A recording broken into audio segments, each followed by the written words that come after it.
Conmigo Ángel Calderón, él es abogado, ha sido miembro del Ministerio Público en diferentes posiciones. Ángel, tu opinión de lo que está pasando en este show, como le ha denominado Neftalí Jaén, en esta entrevista de magistrados a la Corte Suprema de Justicia, donde pareciera que no hay contenido ni hay preguntas de fondo, sino que cómo sería su relación con el Ejecutivo. Es básicamente de lo que se ha basado la entrevista. Sí, Fernando, buen día. Definitivamente que, como se ha catalogado un show, nosotros tenemos que ver desde el punto de vista constitucional, y aquí vale hacer la aclaración que tú escuchas a muchos abogados decir ser expertos constitucionalistas, salvo raras excepciones, no han existido por parte de ellos un pronunciamiento en cuanto a lo que se está haciendo en este espectáculo o este show, como se ha tildado.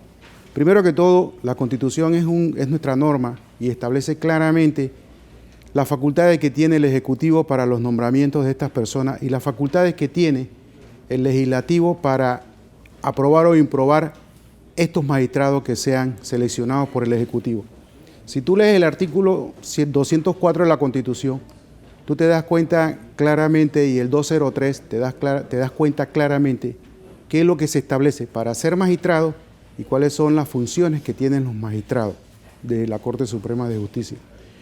Por otra parte, la Asamblea le corresponde en su momento aprobar o improbar, de acuerdo al artículo 163, numeral 4, si no me equivoco, aprobar o improbar esta recomendación de magistrado. Te traigo esto porque en ninguna parte este pacto por la justicia tiene sus antecedentes en una relación que no es necesariamente para sentarse y definir quién o qué o para entrevistar a quién. Nosotros tenemos ahí una semana donde hay funcionarios públicos de altos salarios, que existen necesidades y existen temas más importantes dentro del Estado que estar entrevistando a unas personas que definitivamente esas entrevistas no son vinculantes no son vinculantes ni relevantes, porque ya ustedes escucharon al procurador de la administración decir que ni siquiera van a ser tomadas y se va a saber si son o no son las recomendaciones que en su momento pudieran dar, y que ellos tienen parámetros para poder llenar un perfil de un magistrado. Otra cosa que llama la atención de todo esto es que, pese a que se dijo varias veces que para qué participar, para qué presentar documentación como abogados en un show que ya sabíamos tenía sus personas ya, sus gallos tapados, su gallo y su gallina tapado. Entonces, te encuentras con que más de 140 aspirantes, de la noche a la mañana, cual concurso de belleza solamente salen 10. Entonces, el resto de los que participaron, que tienen muchos créditos, tú no sabes cuáles fueron los parámetros que se utilizaron para descartar a estas personas. No sabemos si es como un profesor muy famoso en la universidad, que cuando calificaba un examen los tiraba arriba de la cama en la noche, y los que quedaban arriba eran los que él veía, los que quedaban afuera ya esos fracasaron. Entonces, este tipo de acciones da a que se especule. Entonces, tú también escuchas que se habla que la sociedad civil es la que va a participar en este show. La sociedad civil somos todos. Si tú quieres hacer algo bien, si tú quieres que exista credibilidad, transparencia en lo que tú estás haciendo, para que se considere que hay una verdadera representación de la sociedad civil, yo te pregunto, ¿dónde hay un miembro de los trabajadores en esa mesa? ¿Dónde hay un miembro de los educadores en esa mesa? ¿Dónde está la Cámara de Comercio? ¿Dónde hay miembros del Sindicato de Industriales de Panamá? ¿Dónde están los otros miembros de las diferentes actividades y gremios que existen en Panamá? ¿Y por qué te lo digo? Porque son dos magistrados que tienen precisamente mucho que ver con estos gremios. Uno es lo contencioso y lo otro es lo civil. Entonces, indirecta o directamente, tú tienes allí, primero que todo que llama la atención, y ha sido un punto interesante observar a tres personalidades de una administración, como lo fue la Procuraduría General, sentados en esa mesa evaluando a las personas.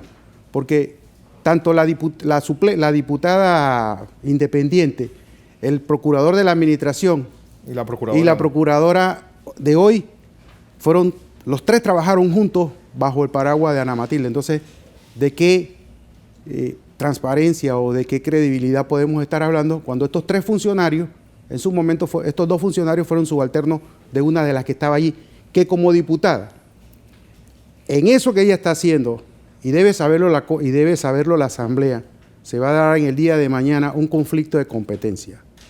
Porque, si bien es cierto, la Comisión de Credenciales es la que va a avalar o no la recomendación que dé el Ejecutivo, más cierto es que en el Pleno les toca a ellos ratificarlo. Entonces, ¿cómo es posible que está esa persona ahí o cualquier diputado que estuviera allí evaluando una situación, conociendo en detalles a las personas? ¿Para qué?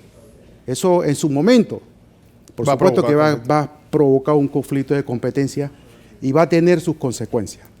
Yo creo que lo que sí es cierto es que ayer el expresidente Pérez Valladares decía que por culpa de los medios de comunicación se ha satanizado a los partidos políticos. Esto, obviamente, en un juego que no hay sillas vacías, es un espacio que ha ocupado la llamada sociedad civil. Y esta sociedad civil, pues, es como una hiedra que aparece o está apareciendo por todos lados.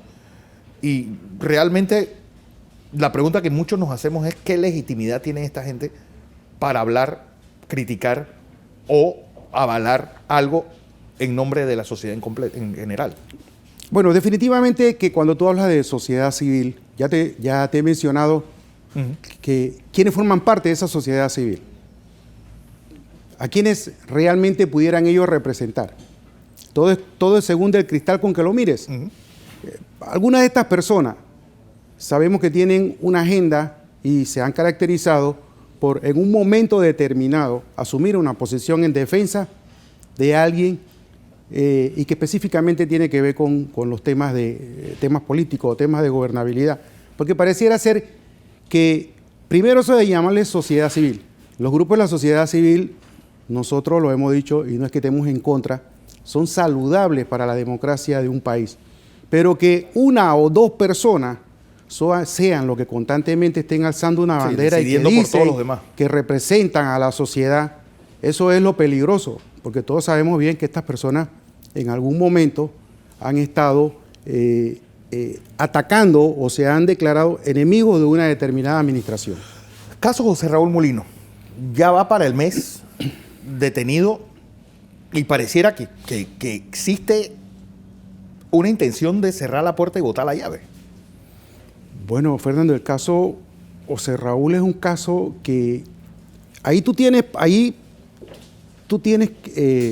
mucha razón y tiene mucho que ver este tema de lo que algunos medios, sin conocimiento de causa, violentando una serie de principios constitucionales como es el de la presunción de inocencia, se han dedicado a hacer todo un andamiaje y todo un juzgamiento de la situación procesal de una persona o sobre los elementos que pudieran existir en una instrucción sumarial que ya de sí ellos han determinado que hay culpabilidad. Pero mira esto, nosotros tenemos una situación en este caso donde se traspola la barrera de lo interno en el ámbito judicial. ¿Y por qué te digo esto? Primero que todo tienes que este contrato fue un producto de un entendimiento, de un contrato de nación. Un contrato entre naciones.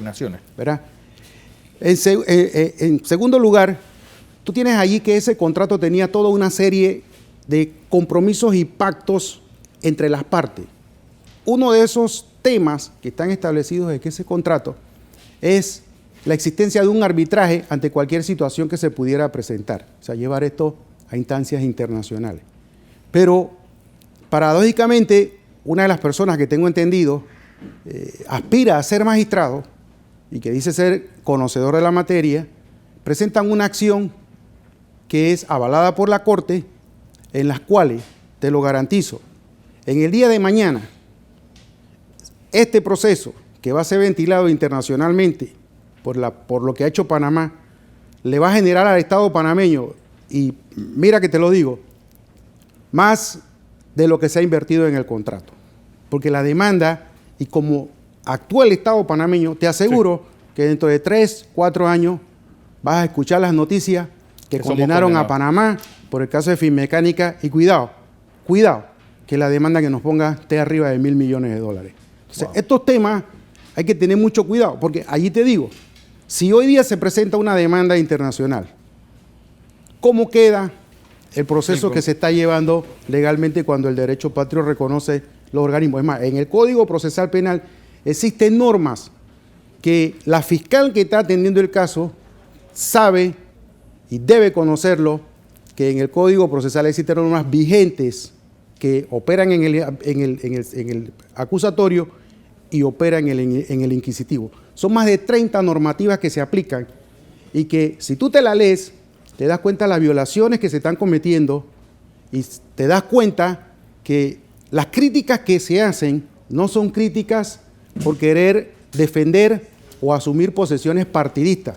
Son críticas en aras de la defensa del derecho y en aras de lo que es los procedimientos que se lleven con las reglas del juego. Ángel, gracias, como siempre, Ángel Calderón.